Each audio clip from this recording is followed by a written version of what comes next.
People wara nofsinhar it-tajjeb Talking Sliema jerġa' ikun magħkom bħal kol nhar ta' erba' fis-7 ta' filgħaxija qegħdin hawnhekk morna il-bogħod b'minuta qed nara daqsxejn it-timer hawnhekk is-7 minuta niskużaw ruħna għal din id-delay ta' minuta. Miegħi illum għandi international striker player li għadu kemm skorja fl-international window li għadha kemm għalqet issa u huwa għostu pjaċir tagħna li għandna lil Suli Baħ, aħna ngħidulu Suli. All right? Mela, ma nitilfux ħin, nibdew.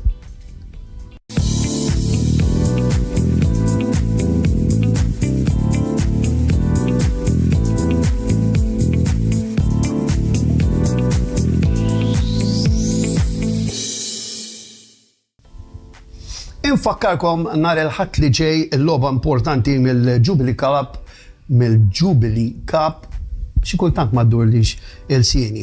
Il-ħadd fis-sija u nofs is-Centenary Stadium kontra l-Luxol. Ovvjament jiena nistenna li nara ħafna minnkom illi tkunu qegħdin hemmhekk u nistenna illi ttellgħu is-support tagħkom il-banda u bħas-soltu tkunu wara t-tim anka f'din il-logħba importanti niftakru li din hija tazza partikolari, tazza li ovvjament bżonn li nkunu kompetittivi fiha wkoll.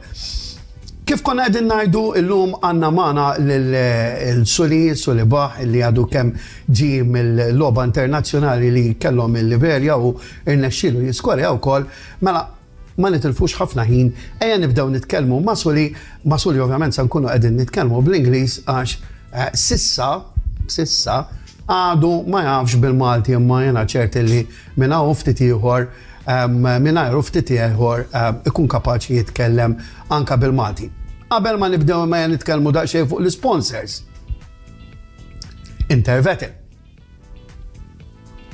Best Gyms Malta. Cozy Rooms, Daikin, E-Cabs, Eurosport, Phonicom, NM Group, Plank Group, Sound Machine Rabat, Sixth Leasing, Thomas Smith Logistics, u Zarb Coaches, bħalma dejjem ngħidilkom dawn huma n-nies li jinvestu fil-klabb tagħkom, allura ovvjament jekk ikolkom bżonn xi servizzi li joffru dawn in-nies għal xiex le dejjem nagħtu priorità lil dawn in-nies. Suli, good afternoon. How are you doing? I'm doing great, Rupert. Thank you for having me. Yes, it's a pleasure to have you here. Let's give a little bit the numbers, you know. Who is Suli? Suli is a 24-year-old forward. He's a Liberian international. Most of his playing career, he has played in the United States. Then he moved to Zurich in the Challenge League here in Malta. And after that, in the close season, he did the best move he could ever do, you know, coming and joining Sliema, very obviously, you know, I mean, yes, we are Sliema. So yeah, in the last international window, Suli as well scored his first international goal. And as we were talking even before the program itself, this is very nice for us. You know, it's a moment of joy even for us at the club. So, and we are really excited, you know, for your goal. And I hope you are excited as much as we are. Oh, for sure. You know, how was it? Tell me, how was it? How was that experience? You know, how was this goal? How was the joy of the first goal with your national team? I mean, obviously, you know, first of all, it's a dream to, you know, get called up to play with your national team. You know, my family, when, you know, they first heard I was getting the opportunity back in September, they were ecstatic for me, and that I got called up again to go to my home country and see a lot of my family and to score my first goal, you know, in front of those fans and in front of my family too. It was a great feeling. It's an amazing feeling, surreal feeling. You know, it's something that you can't really, you can't trade for a whole lot of things. Yes. I was really ecstatic for it. You know, going into that game, you know, I was just thinking, look, you know, we're here for an objective, but at the same time, you know, I want to try and make an impact, and I'm so glad that I did. And I'm so happy that, you know, my club here supported me with that fact. You know, definitely. A lot of my teammates, they were very happy to see me do that. So, you know, I'm really happy, really excited for the future. Good, but we jumped we jumped on to the present time, you know, so let's begin from the beginning, you know. What is football? No, seriously, what is football? You know, I mean, what is football for you, you know? For me, football is like, I can just put it into one word, football is life. Yeah. You know, football is, you know, I've been playing like since I was 4 years old, you know, training with my dad, you know, he brought me up, and like ever since then, you know, it's just been football, football, football, just in the back of my head, front of my head, everywhere. You know, it kind of shaped, I would say, like who I am today. Yeah. And you know, I'm forever thankful, because I mean, I have so much love for the sport. It's my first love, you know, and I'll never get over that feeling, you know, just having so much love for the sport. I so totally agree with you. I think that we look at football usually, you know, as a sport, you know, as a team sport, and as a team that we support, you know, but we need to start looking at football as way as not a way of life, but it's a teacher of how we live, you know. It's a teacher. It should teach us how we live even our lives, you know. That there are, you know, roller coasters, the usual roller coasters. There are the highs and the downs. But what are your first memories, Sully, of football when you were very young, you know? Maybe the first time that you have gone into not professional, but organized football, you know, in nursery. I would say I was about like 7 or 8 years old. I had just moved from a different area in Maryland where I was born. We moved to a new area, and you know, my dad was looking for, you know, teams in the area, and he got me signed up with a rec team. And it was kind of like a boys and girls club, you know, where it was kind of co-ed. We played together, and you know, it was my first time being, you know, with a group of people and playing on a team. And you know, from there it was amazing, because I saw what it was like, but obviously my level was a little bit too much for that, so I had to make a jump to something else. And you know, from there, going to youth club football, from youth club to college, and then you know, here we are now. Yeah. It's amazing the way that we develop, you know, in the sense of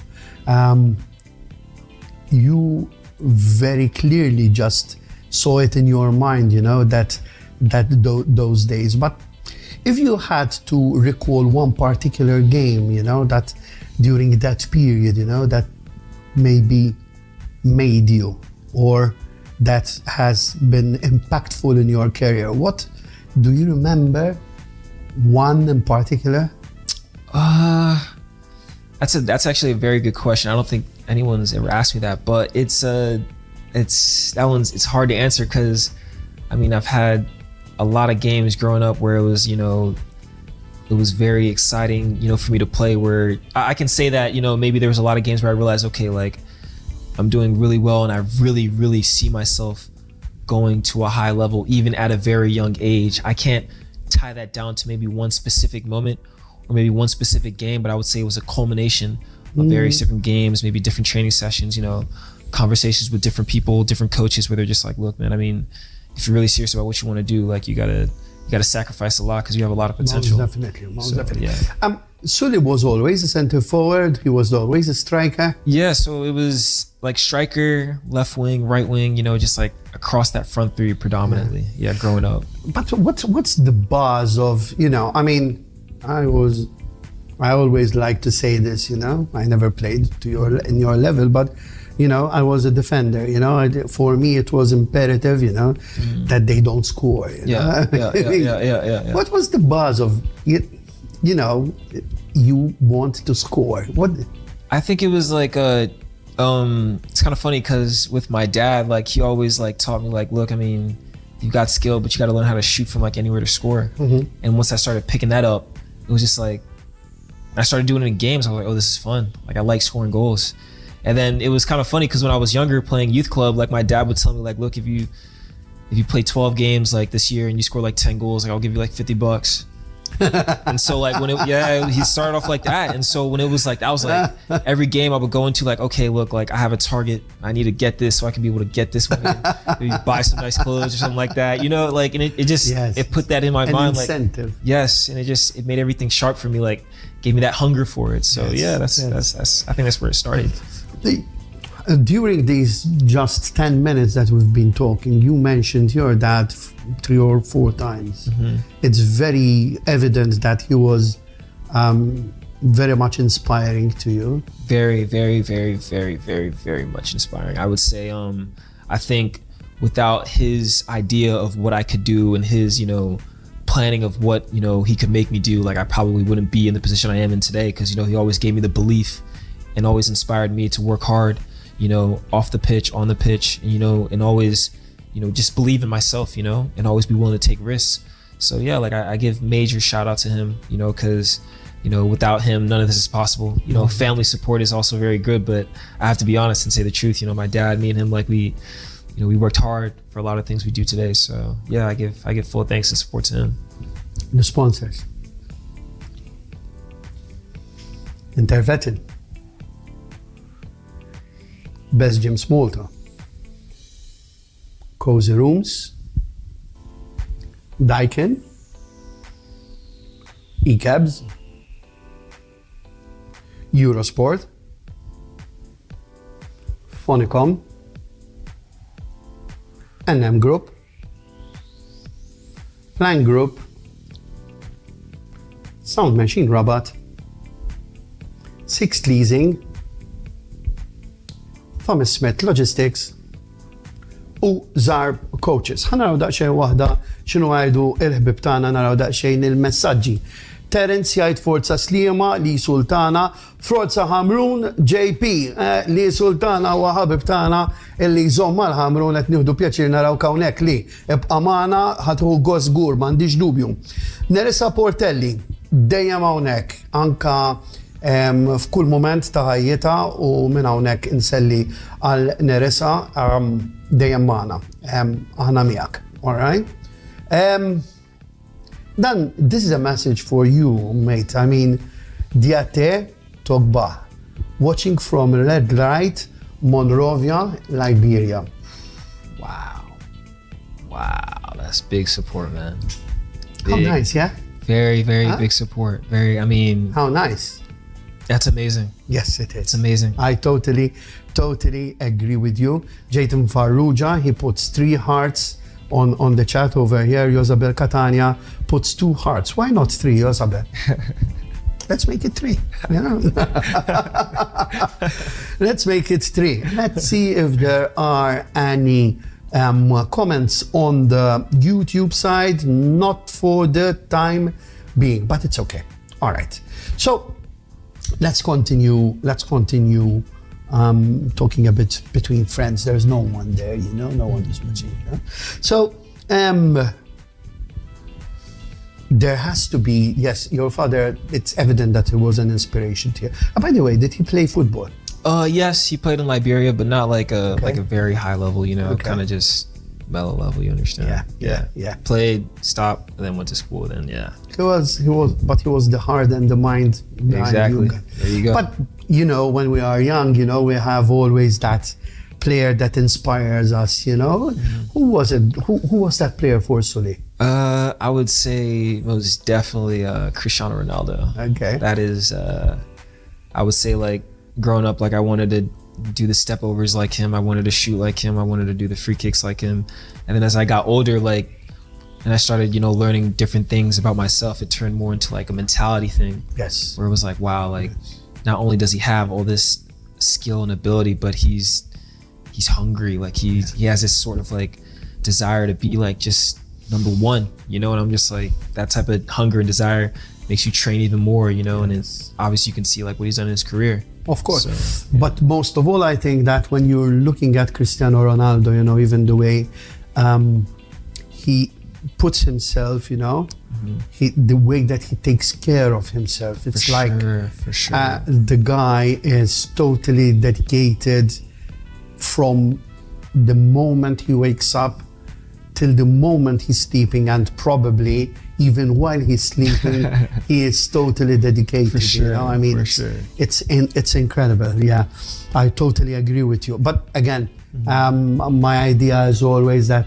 at the end of the day, I like Cristiano Ronaldo as the worker, as I told you even before. Yes. When it comes to talent, for me, right now, Messi, and I can't see someone that can take his throne anytime soon. Well, I'm talking a bit too fast, but whatever the case, you know, because there's always someone, you know. Yeah. Suli, like always in life, you know, we have challenges, and I'm more than sure that you have challenges in the beginnings of your playing career. What were these challenges, and how did you overcome them?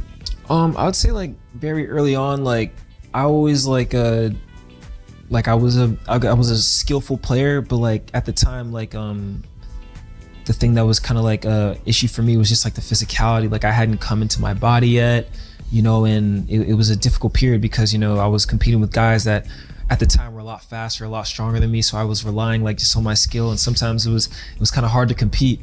The only thing I could do at that time was just like, you know, try and do as much extra training as possible, make sure that I could do something to make me stand out. Also, you know, just like dealing with, you know, sometimes you try and go and play for high level teams, but you know, they're just like, they don't see you as like somebody that can play with them at the time. They're like, you know, we feel this, that, and you about third, you know, we feel you still need to improve on this, you need to work on that. And, you know, maybe at the time they were right, you know, but it's all part of the journey. And I think all that stuff, you know, at the time made me feel some type of way, but as soon as like I got back on, I was like, look, I mean, this is good, you know, I have the opportunity to change it, you know, and work hard, work even harder. And I think ever since I adopted that mentality, you know, it's kind of like the shift for me, you know, because most definitely you got to be able to, you know, see whatever's coming at you and just be like, okay, like this is all something for me to just work hard and become what I want to do. You were mentioning, you know, I'm trying to get to be on the same level as the other players, you know, the ones that maybe were older than you, more structured than you know. And this gets me to the to the interview I had with Rocco Pierce a couple of weeks ago over here. And since he played in the US, you know, I asked, where is American football right now, you know? And he told me that American football seems to be more on the physical part right now.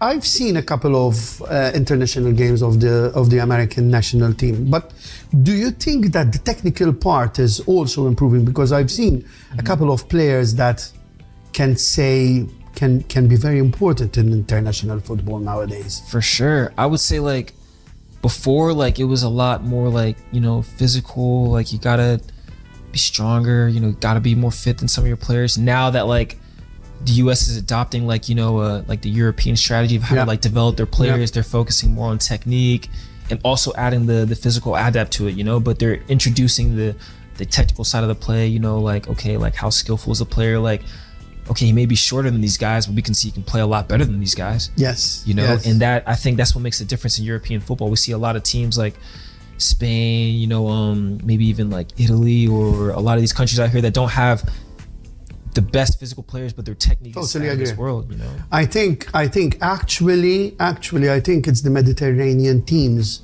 who are like that, including Malta, for example.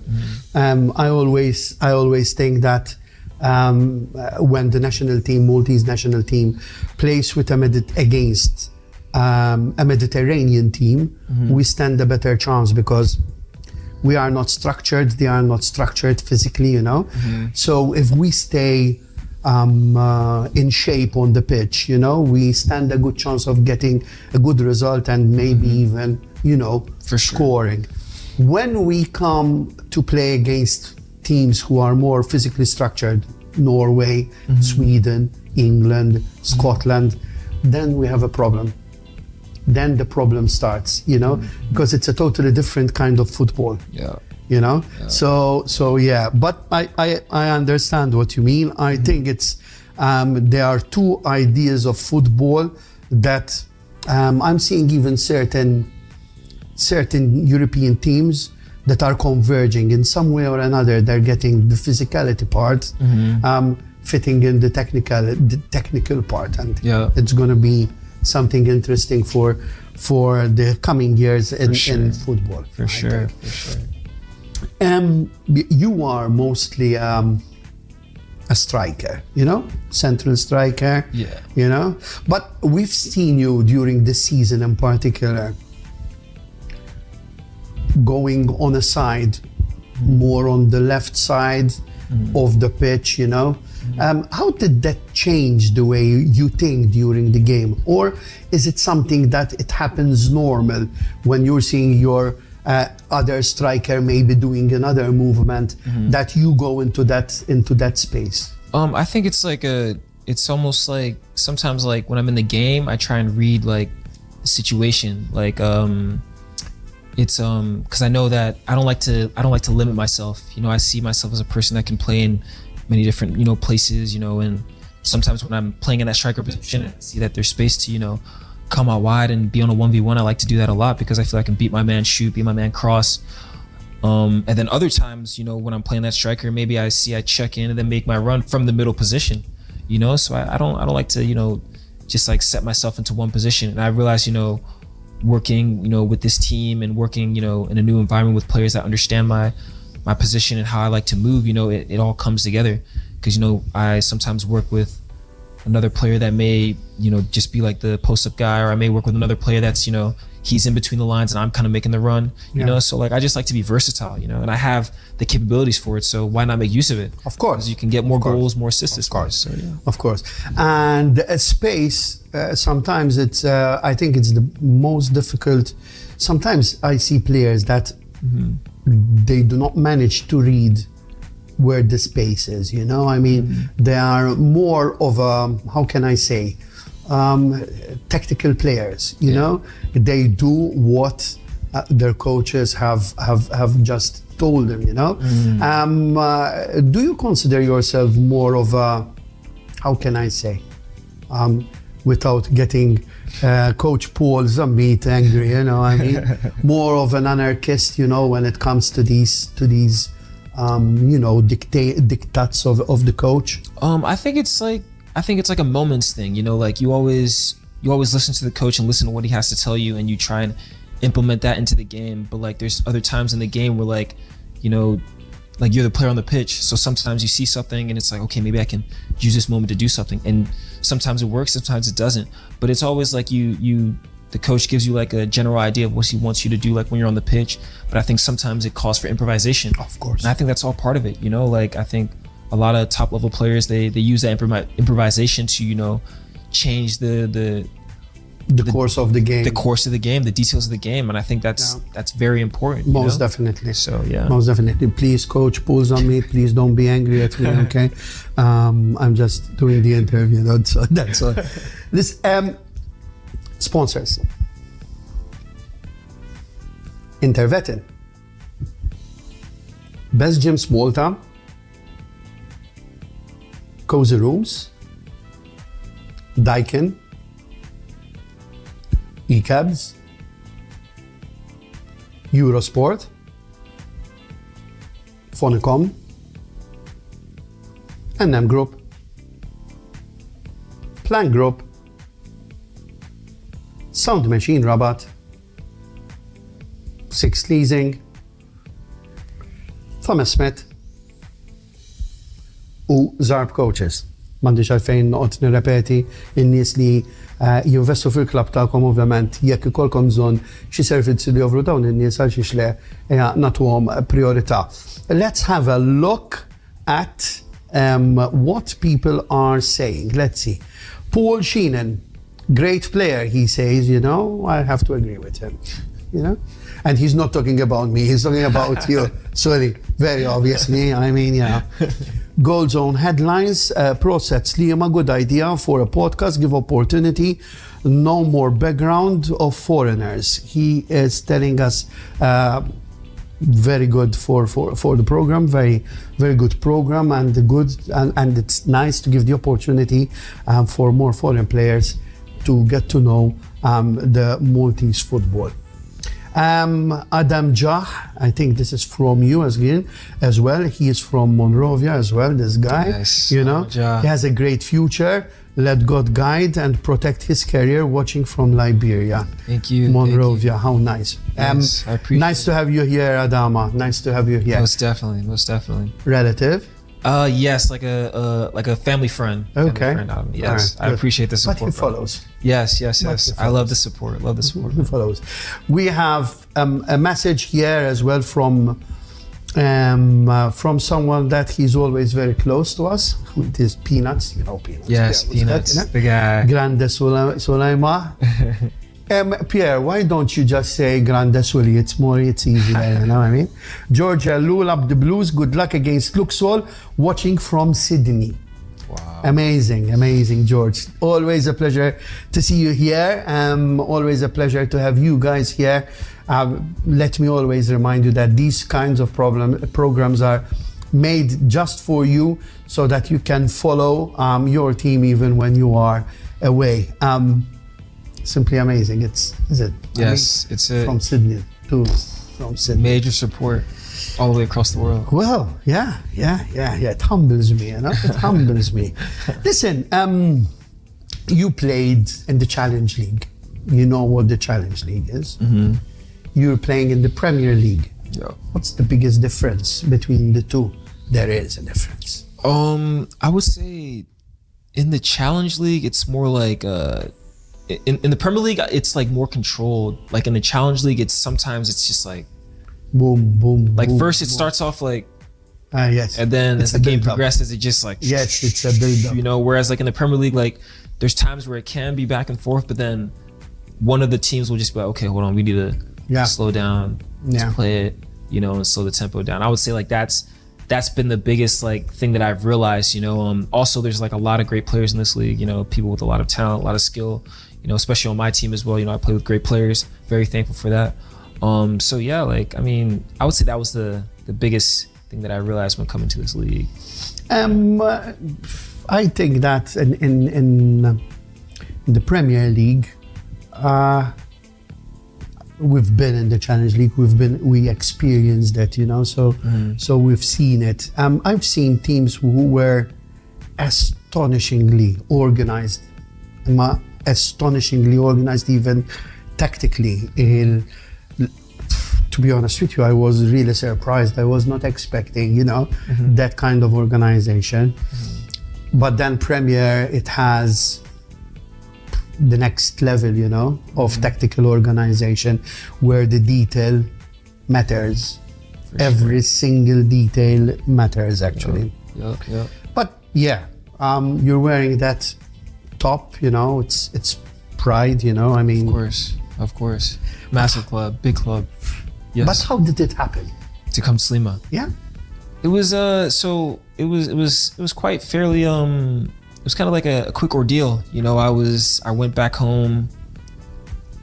Actually, I correct myself. I was here like ending my season in Zurich. Okay. And you know, kind of like our season was kind of over because we had lost in I forgot what cup it was. I think maybe FA or something like that. And yeah, like I had heard that Sliema was interested in me, so I was like, oh wow, this is a very big club in Malta. I started watching their games a little bit. I saw some of their championship games. I did a little bit of research on them. And I went back home, you know, spoke to my agents a little bit. They told me about how the club had, you know, had a lot of the coaches coming out to see me. Paul had seen me, you know, some of the other assistant coaches had seen me play, you know. It made me very excited because I was like, okay, like these guys really know me. They're really excited to, you know, be watching my games, and they're really interested in me because, you know, you always want to work with a group of people that, you know, see your potential and want to work with you. And so once I heard that, it was like, okay, like I'm working with a good group of coaches. You know, Paul is an amazing coach, first and foremost. So glad to be working under him. I learned a lot from him. Also his colleagues, I learned from them as well. They're always trying to help me out. So whenever I heard that they were, you know, trying to, you know, sign me up, I was like, okay, like I want to be working with a group of people that believe in me and also work with a group of players that have immense skills so I can learn from them. So it was quick, you know. I was like, okay, like this is what I want to do. Because I feel like this is the right step in my career, you know, come here and, you know, really justify my inclusion and make a name for myself, because I feel like this is the team where I can do it, league where I can do it as well, because I'm working with great people. So I'm so thankful to be here. Yes. Yeah. So I'm just trying to imagine Sully, you know, I mean, he's going up those stairs, going into Tigne, you know, and he finds the pitch. It's there, you know.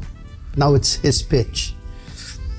But what did impress you most, the first thing that impressed you most when you hit the club, you know, in Tigne, in your new dressing room?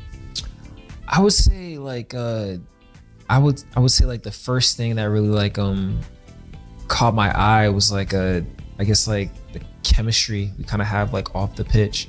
You know, typically like when you're going to like a team that has like a lot of good players, you know, big team, like sometimes the chemistry isn't too well. Like guys have a lot of egos and stuff like that. But I feel like, you know, ever since I've came here, like people have welcomed me.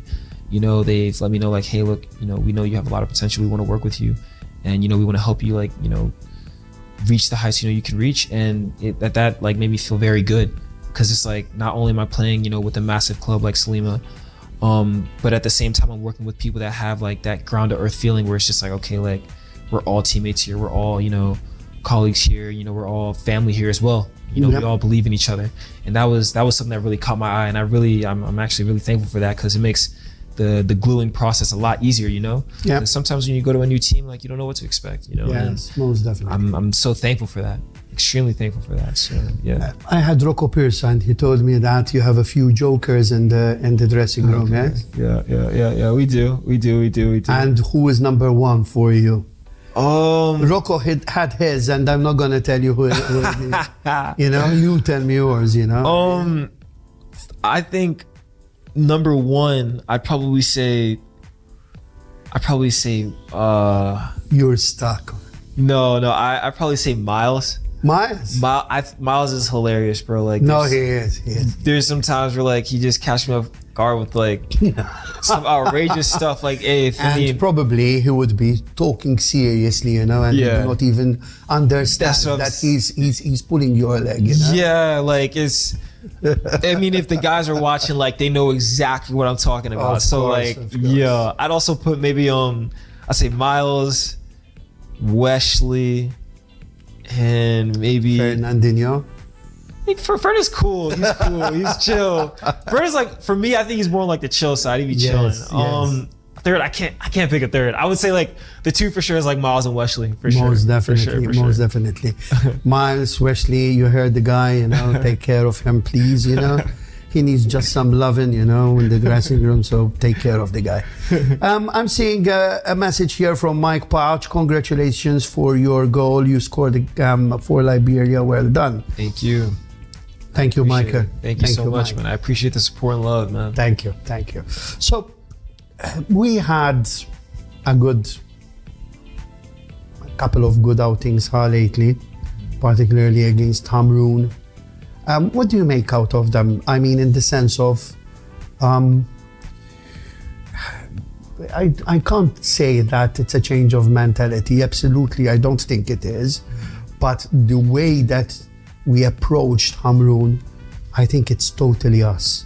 Yeah, I think coming off like the result that we had, you know, previously, we just wanted to, and I think what was really good is that we were playing against a top opposition, you know, and we wanted to make a name for ourselves and be like, hey, look, like what happened before, that was a mishap, and we are Sliema. We're a big team, we want to fight. So, you know, when we won that game, let's just talk about like when we were playing, you know, to really give it to them. And I think that was the result that showed 2-0, you know, we played well and we showed a lot of heart, courage, just controlling the game from start to finish. And I think it was a great outing from us. I think that moment can really set fire for what we want to do towards the season. You know, we're coming up into the Jubilee Cup against St. Andrews. We want to keep the same momentum. You know, as I was speaking to you before we got on, you know, we don't want to look at it as, you know, just another game where it's, you know, kind of like another team cup game. No, we want to make sure we go there and be like, hey, look, we're starting. You know, we want to show a lot of passion when we step on the pitch, and, you know, show like, hey, look, like we're fighting for the badge and we want to achieve things here. So yeah, you know, I'm really excited, looking forward to the next game, and I want to carry the same attitude from the national team where I scored, and also the same attitude from Cameroon where my teammates, you know, were really locked in and focused on the mission ahead. So, good. Yes. Good. You know, I can't thank you enough for this half an hour that we have spent together. It was really fun getting to know you, getting to know you a little bit better. You know, we've spoken, you know, even during interviews and all that. But you know, getting to know the other side of the player, it's nice sometimes. I thank you very much, and good luck for the rest of the season. Thank you, Rupert. I appreciate it. Thank you so much. Ħbib Slimizi, jina ma nafx, ma jina sinċerament vera ħad gost namel din l-intervista ma' plejer li apparti li huwa plejer li jista' jkun importanti għalina anka matul dan il-kampjonat huwa bniedem edukatissimu u kif smajtu intom stess jaf x'inhuwa il-goals anka tat-team. Jiena ovvjament ma fadalli xejn iżjed ħlief nagħmel l-appuntamenti għaj magħkom għal nhar il-ħadd li ġej fis-sija u nofs il-ċentinarju għall-logħba kontra il-Luxol, il-Jubilee Cup, l-logħba li trid tkun importanti għalina, trid tkun importanti mhux għat-tim biss imma anke għalina s-supporters. Aħna rridu nkunu qed hemmhekk u nissapportjaw it-tim bl-aħjar mod possibbli. U mbagħad ovvjament l-erba' nerġgħu niltaqgħu b'mod daqsxejn differenti għax għal-ġimgħatej li ġejjin se nkunu qegħdin nittrażmettu bil-mod l-antik biex niftehmu. U mbagħad nerġgħu nidħlu ġewwa dan l-istudio madwar 3 ġimgħat oħra. Mela jiena ma fadalli xejn ħlief nagħmel l-appuntament tiegħi magħkom nerġa' ngħidilkom il-ħadd li ġej fis-sija u nofs il-Stadju tal-Ċentinarju u mbagħad l-erba' fis-7 ta' filgħaxija bħas-soltu hawnhekk biex nitkellmu fuq l-ikbar tim ġew Malta, Sliema Wanderers. Rupert Perry, ciao, lejl it-tajb.